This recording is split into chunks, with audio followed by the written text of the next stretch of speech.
Salve, galera! Vamos à nossa quarta aula do curso de Solos e Fertilidade dos Solos. O assunto de hoje é componentes minerais do solo. Como acompanhar o curso? Você tem algumas opções. A primeira, se você usa um leitor de feeds ou leitor de RSS, é cadastrar esse link aqui, link de artigos na página inicial do site. A segunda opção, que é mais simples, é escrever diretamente o seu e-mail aqui nessa caixa e cadastrar o seu e-mail, que você vai receber todas as atualizações, não só do curso, mas do site como um todo. Outra opção também para acompanhar o curso é assistir o vídeo diretamente no YouTube e inscrever-se no canal. Quando você estiver no YouTube, não esqueça-se de clicar em gostei e depois clicar em adicionar a favoritos.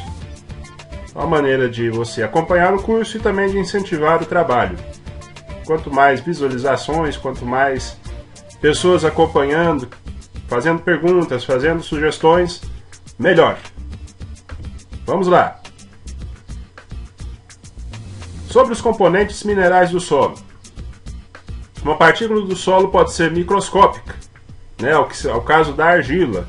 É invisível ao olho nu, você não consegue distinguir uma da outra, você só vê um conjunto de partículas da argila. E também uma partícula do solo pode ter vários metros de comprimento e de largura, né? É o caso das rochas. Fragmentos que são maiores do que 75 milímetros, veja bem, milímetros, são chamados de pedras. Fragmentos que estejam menores do que 75 e maiores do que 2 milímetros são chamados de seixos ou cascalho. Rochas e cascalhos são inertes, não fornecem nutrientes às plantas. Porém, tanto as rochas quanto os cascalhos afetam as propriedades físicas do solo, como permeabilidade e erodibilidade. Rochas e cascalhos também são um fator que influencia na produção agrícola. Por exemplo, se uma determinada gleba rural tem muita afloramento de cascalho, aquela gleba não tem um valor adequado para a agricultura, né? A maioria das culturas não vai se dar bem naquele local. Então, nisso também as rochas e cascalhos interferem. Partículas menores do que 2 milímetros, aí a gente já está entrando no campo da areia, do silt e da argila, que são os componentes que influenciam a textura do solo. Mais para frente, a gente vai falar mais sobre textura. Lembrando que agora nessas primeiras aulas a gente está falando das coisas mais básicas dessa disciplina. Eu sei que a grande falha dessa disciplina, em geral, nas faculdades e escolas técnicas do Brasil, é que o professor tem uma grande quantidade de conteúdo para dar e pouco tempo para ensinar os alunos. E a maioria dos professores também já parte do pressuposto que o aluno chega sabendo já uma bagagem, tendo uma bagagem de conhecimento sobre solos, sobre mineralogia, sobre geologia. E a gente sabe que não é bem verdade isso, né? Grande parte dos alunos chega, não sabe muito bem, já pega o bonde andando, o cara já começa a falar de conceitos mais avançados e aí gera um trauma no cara, porque o cara começa a achar solos muito ruim ou fertilidade muito ruim, porque ele não pegou a história desde o início. Agora a classificação dessas partículas que são menores do que 2 milímetros. De 2 até o 0,2, aí estou descendo na escala decrescente, a gente está falando de areia grossa. De 0,2 até 0,05, areia fina. De 0,05 até 0,002, silt, tudo em milímetros, gente. E menor do que isso, argila. Para você ter uma noção, ter uma ideia do que é a argila, o seu tamanho, né, como componente mineral do solo. Aqui umas coisas interessantes. A areia torna o solo áspero à pele. Quando você cai no solo, aquilo que vai ralar o seu joelho, grande parte, se não for pedra, é areia. O silt, quando esfregado entre os dedos, dá a sensação de maciez, como a farinha e o talco. É uma coisa bem fina, mas que você ainda consegue ver a olho nu, e quando você esfrega entre os dedos, é macia, parece talco. A argila é áspera quando dura e seca, porém pegajosa e plástica quando molhada. Lembre-se bem, a argila que se faz os vasos, né? Se faz materiais de cozinha, né? Somente os mais antigos, né? Vaso de argila, essas coisas. Pensa bem nisso. Quando ela está seca, depois de cozida, ela é bem dura. E quando ela está molhada, né? Antes de ser, no caso de cerâmica, né? Antes dela ser assada, né? Antes dela se transformar num vaso, né? O artesão precisa dela molhada, né? Crua, e com umidade ele pode trabalhar ela, por isso ela é plástica.